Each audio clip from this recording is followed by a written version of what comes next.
Pemirsa, masih mengenai wafatnya Paus Fransiskus, pada hari Senin kemarin meninggalkan duka yang sangat mendalam. Menteri Agama pun pemirsa sekaligus Imam Besar Masjid Istiqlal Profesor Nasaruddin Umar ini mengenang kedekatannya saat Paus Fransiskus berkunjung ke Indonesia di bulan September 2024 silam. Dan berikut pemirsa cuplikan wawancara dengan Profesor Nasaruddin Umar yang ditayangkan pada Breaking News TV One Senin malam.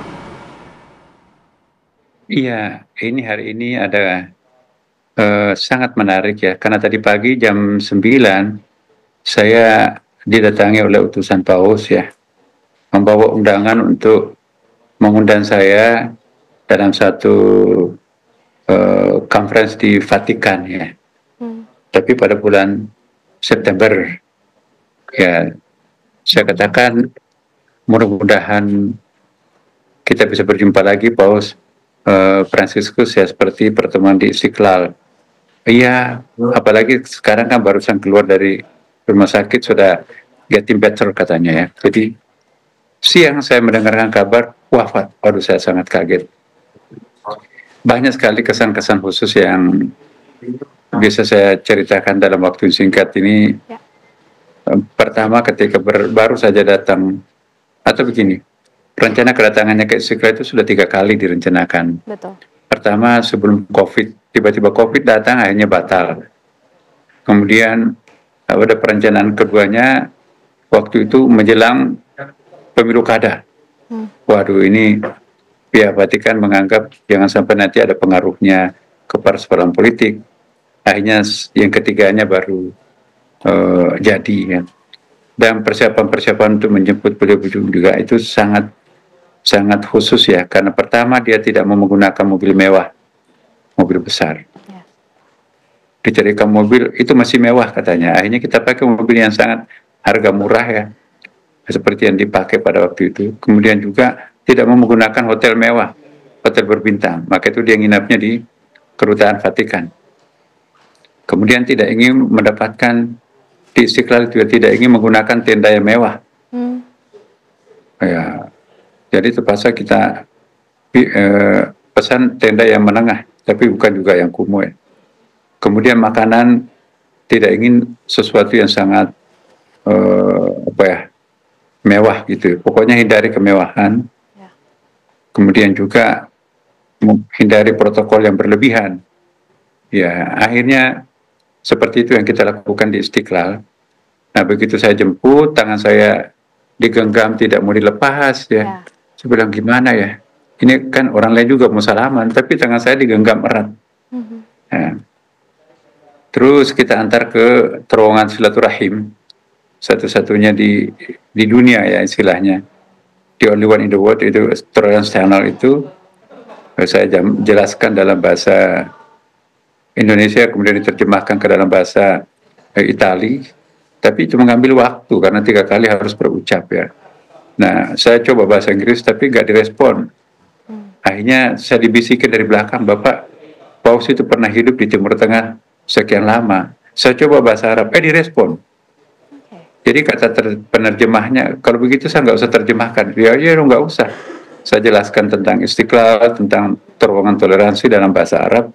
Akhirnya nyambung. Nah, di situ sudah semakin akrab ya, duduk bareng. Maka di situ kami menandatangani satu deklarasi yang sangat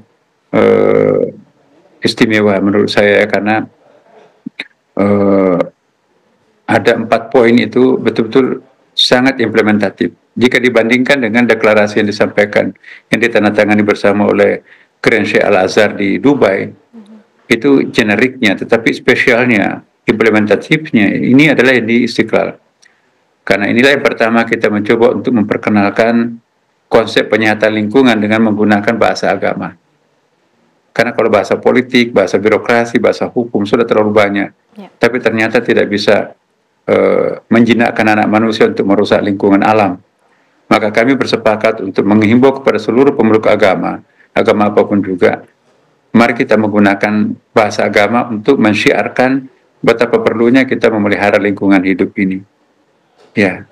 Kemudian kita juga mendeklarasikan menyikapi peperangan pada waktu itu, kan ada Ukraina dengan Rusia, ada Israel dengan Palestina. Kami juga menyampaikan bahwa kekerasan tidak ada tempatnya dalam agama. Atas nama apapun juga tidak boleh mentolerir adanya kekerasan itu. Ya.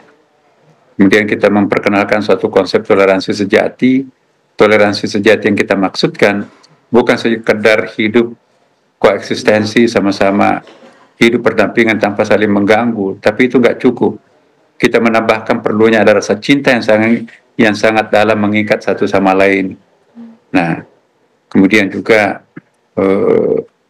ada himbauan-himbauan itu untuk menyikapi perbedaan, bahwa pluralitas itu adalah sunnatullah, atau bahasa itu adalah kehendak Tuhan. Jadi jangan meratapi perbedaan, tapi syukuri perbedaan itu, karena itu adalah anugerah Tuhan.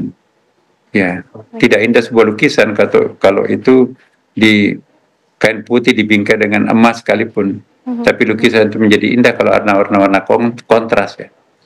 Nah, yang paling mengesankan lagi ya, saya nggak tahu ini apakah koinsidensi atau apa. Pada hari yang sama kaki saya tergelincir ya, putus tendonnya dan dioperasi di rumah sakit. Begitu saya buka TV di rumah sakit, Paus juga masuk rumah sakit hari yang sama. Nah, jadi saya telepon teman saya di katedral, Pak, ini saya lihat di TV ini Paus masuk di rumah sakit ya. Ini faktor umur atau faktor ada penyakit lain? Iya, ini faktor umur tapi juga ada faktor penyakit khusus. Ya, saya juga di rumah sakit ini. Loh, kok bisa? Teman-teman kita di katedral itu juga kaget.